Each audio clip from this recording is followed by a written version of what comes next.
প্ৰধানমন্ত্ৰী নৰেন্দ্ৰ মোদী ডাঙৰীয়াক তৃতীয়বাৰৰ বাবে ভাৰতৰ প্ৰধানমন্ত্ৰী ৰূপে নিৰ্বাচিত কৰাৰ অৰ্থে তিনিওটা দলৰ কাৰ্যকৰ্তাসকলক দিনে নিশাই কাম কৰাৰ বাবে মই আহ্বান জনালোঁ আৰু তিনিওটা দলৰ কাৰ্যকৰ্তাসকলক মই নিৰ্বাচনী শুভেচ্ছা জনালোঁ। 4 তাৰিখে মনোনয়ন পত্ৰ অনুষ্ঠানত যোগদান কৰিবৰ কাৰণে মই আকৌ এবাৰ ওদালগুৰিলৈ আহিম। ইয়াত প্ৰতিদ্বন্দ্বী চিনাক্ত কৰা এবাৰ অলপ অসুবিধা। গোল পোষ্টত গোলকিপাৰ এতিয়ালৈকে নাই, গতিকে আমি যিমান গোল দিব পাৰোঁ সেইটো আমাৰ কৃতিত্ব।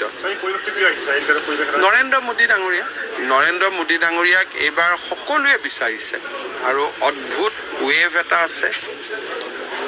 এই ৱেভটো হিমন্ত বিশ্ব শৰ্মা নহয়, দিলীপ শইকীয়াৰ নহয়, প্ৰমোদ বড়ো নহয়, ভাৰতৰ মানুহে নৰেন্দ্ৰ মোদী ডাঙৰীয়াক তৃতীয়বাৰ প্ৰধানমন্ত্ৰী হিচাপে চাব বিচাৰিছে। কাশ্মীৰৰ পৰা কন্যাকুমাৰী, সৌৰাষ্ট্ৰৰ পৰা শিলচৰলৈ সকলোতে এটাই কথা, আৰু যি দৰং ওদালগুৰিত হৈছে, তেজপুৰত গ'লে একে পৰিৱেশ দেখা পাব, গুৱাহাটীত গ'লে একে পৰিৱেশ দেখা পাব। ক'তো মই বেলেগ একো দেখা নাই, সকলোতে নৰেন্দ্ৰ মোদী। 3 লাখ, কাৰণ যোৱাবাৰ 1.5 লাখ ভোটত দিলীপ শইকীয়া ডাঙৰীয়া জিকিছে।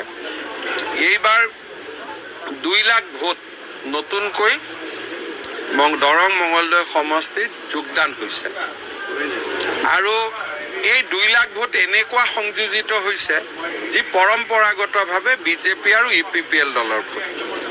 জালুকবাৰী সমষ্টিৰো 65,000 ভোট যোগ হৈছে, তাতেই 50,000 লিড আমি অকলে তাতেই পাম। কংগ্ৰেছে 5,000 পাব, আমি 55,000 পাম।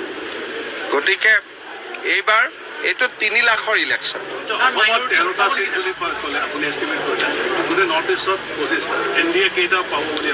নৰ্থ ইষ্টত মই ভাবোঁ NDA উইল বি এৰাউণ্ড 22। চব সংখ্যালঘু লোকে প্ৰথমবাৰ এটা সুশাসনৰ সোৱাদ পাইছে। কমিউনেল টেনশ্যন নাই, হিন্দু মুছলমানৰ সংঘাত নাই, বড়ো অবড়োৰ সংঘাত নাই, জনজাতীয় অজনজাতীয় সংঘাত নাই। কাম কৰা মানুহে, খাটি খোৱা মানুহে পৰিশ্ৰম কৰিছে, উপাৰ্জন কৰিছে, ঘৰ চলাইছে। আজি ৰমজানৰ পৰিৱেশ, ক'তো আলপিন এটাৰো খেলি মেলি নাই। ধৰ্মীয় উপাসনা কৰিব লাগে, সকলোৱে উপাসনা কৰিছে, এতেকাফত বহিছে, শান্তিত আছে, ক'তো একো অসুবিধা নাই। অৰুণোদয় যদি হিন্দুৱে পাইছে, মুছলমানো পাইছে, সকলোৱে ৰেচন কাৰ্ড পাইছে, সকলো স্থানতে ৰাস্তা হৈছে। গতিকে মই নাভাবোঁ যে মুছলমান সমাজে ইয়াতকৈ আৰু কিবা বিচাৰে। গতিকে এইবাৰ যদি আমাক ভোট নিদিয়ে, তেতিয়াহ'লে আমি নিজে অনুভৱ কৰিব লাগিব যে আমাৰ ক'তনো ভুল আছে, কাৰণ একোতো আমি বেয়া কাম কৰাই নাই। সকলোকে সমান চকুৰে সবকি সাথ, সবকি বিকাশ, সবকি বিশ্বাস, সবকি প্ৰয়াস। গতিকে মইতো গোটেই সভাবিলাকত হিন্দু, মুছলমান, খ্ৰীষ্টিয়ান, অসমীয়া ভাষী, বঙালী ভাষী, বড়ো ভাষী, নেপালী ভাষী, হিন্দী ভাষী, জনজাতীয় অজনজাতীয় সকলোকে দেখা পাইছোঁ। মইতো এইবাৰ দেখাই নাই যে কিবা বেলেগ পৰিৱেশ আছে। মাইমাল সম্পৰ্কে হাফিজ ৰছিদ চৌধুৰীয়ে মন্তব্য কৰিছে। ইলেকশ্যন হ'লে কোনো জাতি জনগোষ্ঠীৰ বিৰুদ্ধে মাত মাতিব নাপায়, ইলেকশ্যন নাথাকিলেও মাত মাতিব নাপায়। কংগ্ৰেছ দলে জাতিক ভাগ কৰি কৰিয়ে তেওঁলোকে ৰাজনীতি কৰিছে। বৰাকত মাইমাল জনগোষ্ঠীৰ লোকসকল বিজেপিৰ ফালে আকৰ্ষিত হোৱাৰ কাৰণে তেওঁলোকক ক্ৰিমিনেল বুলি কৈ দিলে, কিন্তু যোৱাকালিলৈকে তেওঁলোকে কংগ্ৰেছকে ভোট দি আহিছে। আজিও আমাক ভোট দিব নে নিদিব এইটো আমি EVM নোহোৱালৈকে গম নাপাওঁ, কিন্তু ইমান বেয়া মন্তব্য ই কংগ্ৰেছৰ মানসিকতাকে সূচাইছে। দুটা কুৱেশ্যন আছিলে। এটা হ'ল আপোনালোকৰ তুলনা এইটো আমি এইটো ধৰিব পাৰি নেকি যে বিজেপি অলপ বেছি কমপ্লেচেন নেকি ইলেকশ্যনৰ পৰা? কমপ্লেচেন আমিতো যিমান কষ্ট কৰিছোঁ, এতিয়া মোৰে 1 তাৰিখৰ পৰা 32খন ৰেলী, অহাকালি মাজুলীত মই 13 কিলোমিটাৰ 1 তাৰিখে চাইকেল চলাম। গতিকে বিজেপিটো এটা এনেকুৱা দল যে আমি প্ৰত্যেকবাৰে ভোট বাঢ়াটো বিচাৰোঁ। যদি এটা সমষ্টিত 6 লাখ ভোট থাকে, আমি 5.5 লাখো পাওঁ, we are not satisfied. We need the balance 50,000 also. সেইকাৰণে কমপ্লিচেঞ্চি নাই কাৰণে আজি মই ইয়াত আহিছোঁ। আৰু ছেকেণ্ড আৰু এটা কুৱেশ্যন আছে, যোৰহাটত আপুনি ভাবে নেকি আপুনি বহুত কেম্পেইনো কৰিছে তাত, আপোনালোকে এটা সমষ্টিৰ কথা কিয় সোধে? তাৰ কাৰণটো কি? কিবা এনেকুৱা বোলে কিবা এটা বিশেষ ঘটনা হৈছে, এইটো আপোনালোকৰ মাইণ্ডছেটটো চেঞ্জ হ'ব লাগে। আপোনালোকে ব্লু ব্লাড মানসিকতাৰ পৰা ওলাব লাগে। আপোনালোকে লুৰিণ গগৈৰ কথা সোধক, আপোনালোকে প্ৰেম গুঞ্জুৰ কথা সোধক, এটা সমষ্টিৰ কথাই সুধি থাকে। কাৰণ আপোনালোক যাৰ বিপক্ষে নৰেন্দ্ৰ মোদীয়ে কাম কৰি আছে, আপোনালোক ভাৰাক্ৰান্ত।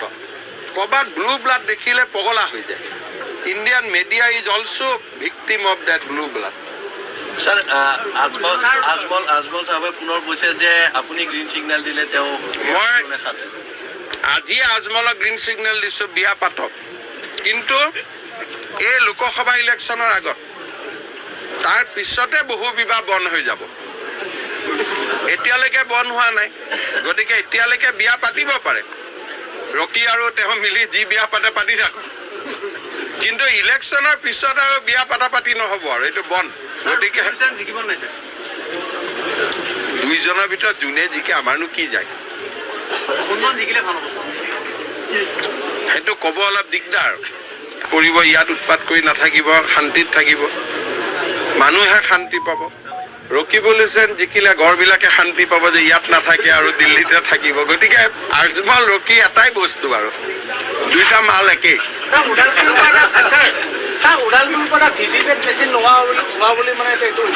জিলা উপায়ুক্তৰ ওপৰত এই বিষয় লৈ নিৰ্বাচনী আয়োগে তদন্ত আৰম্ভ কৰিছে। ইয়াত মই কমেণ্ট দিয়াটো উচিত নহয়। বিজেপিত আহিবই ভাই, মই ভৱিষ্যতবাণী এটা কৰি থৈছোঁ, আপোনালোকে পিছত চাব। খালি সুধি থাকিলে আৰু তেওঁক গৈ কোৰ্টত কেছ কৰিব, কিবা কৰিব, সেইটো বেলেগ কথা। আপোনালোকে সুধি নাথাকিব কথাটো, বাকী আহাটো আহি যাব। মাধৱ ৰাজবংশীয়েতো ছাৰ কৈছে যে এইবাৰ তাৰমানে যি 20 বছৰীয়া পৰিক্ৰমা তেওঁ ভংগ কৰিব বুলি কৈছে। কোনজন মাধৱ? আগৰজনে নে নতুন? আগৰজনকতো মই ভালকৈ যেনিবা, তই ইলেকশ্যনৰ কেইদিন এইবোৰ কৈ থাকে। আগতো নকয়, পিছতো নকয়। টিকট পোৱা দিনাখনৰ পৰা তেওঁ ক'ব আৰম্ভ কৰে, কাউণ্টিঙৰ দিনাখন শেষ কৰে, তাৰ পিছত আৰু একো নকয়। গতিকে মাধৱ দাৰ মনটো ভাল, এনেকে কয় আৰু ইলেকশ্যনৰ কেইদিন। কংগ্ৰেছৰ পজিশ্যন কেই নম্বৰ থাকিব? 2 আৰু 3ত কোন থাকে তাক লৈ মই কনচাৰ্ণ নহয়। 1ত দিলীপ শইকীয়া থাকিব। 2, 3 যোন থাকে থাকক। আমি যদি 2 অমুক থাকিব বুলি কওঁ, আপোনালোকে ক'ব এওঁলোকৰ লগত তাৰমানে এওঁলোকৰ ভাল।